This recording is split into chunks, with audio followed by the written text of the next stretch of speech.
So celebrity crush ఎవరు? Celebrity crush Sreeleela. Present. అంతకుముందు ఇంతకుముందు సమంత గారు. లాస్ట్ ఇన్స్టాగ్రామ్లో ఎవరిని సెర్చ్ చేసి చూసావు? స్టాక్ లాస్ట్ ఇన్స్టాగ్రామ్లోనా?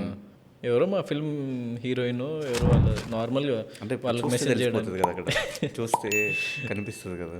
లాస్ట్ అంటే అంత అంత ఇన్స్టాగ్రామ్లో ఇక్కడ కూడా ఫిల్మ్ అమ్మాయి హీరోయిన్ అంటున్నావు కానీ ఇక్కడ కూడా అబ్బాయి ఎందుకు బ్రో? శ్వేత అవస్థిని స్టాక్ చేసి ఉంటారు. శ్వేత అవస్థి. ఈ ఫ్రెండ్ ఇంకా నాకు వద్దు అని కట్ చేయాల్సి వస్తే ఇప్పుడున్న నీ సర్కిల్ ఎవరిని కట్ చేస్తావు? ఎవరిని అని పేరు ఎట్లా చెప్తాం బ్రో? చెప్పాలి ఫన్నీ వేలో అయినా. నిన్ను ఎందుకు?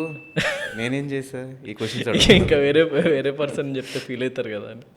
సోషల్ మీడియాలో ఎప్పుడైనా ఫేక్ అకౌంట్స్ నుంచి స్టాక్ చేసిన సందర్భాలు ఆర్ స్టిల్ ఇప్పటికీ ఫేక్ అకౌంట్స్ మెయింటైన్ చేస్తున్న సందర్భాలు ఉన్నాయా? అంటే ఉన్నాయి. ఎందుకంటే అప్పుడు బ్లాక్ చేసినప్పుడు ఆబ్వియస్లీ ఇంకో ఆప్షన్ ఉండదు కదా, ఫేక్ ప్రొఫైల్ క్రియేట్ చేసుకొని ఫేక్ ప్రొఫైల్ నుంచి స్టాక్ చేసేటోని. ఇప్పుడు అట్లాంటివి చేయట్లేదు, అదంతా చిన్నప్పుడు.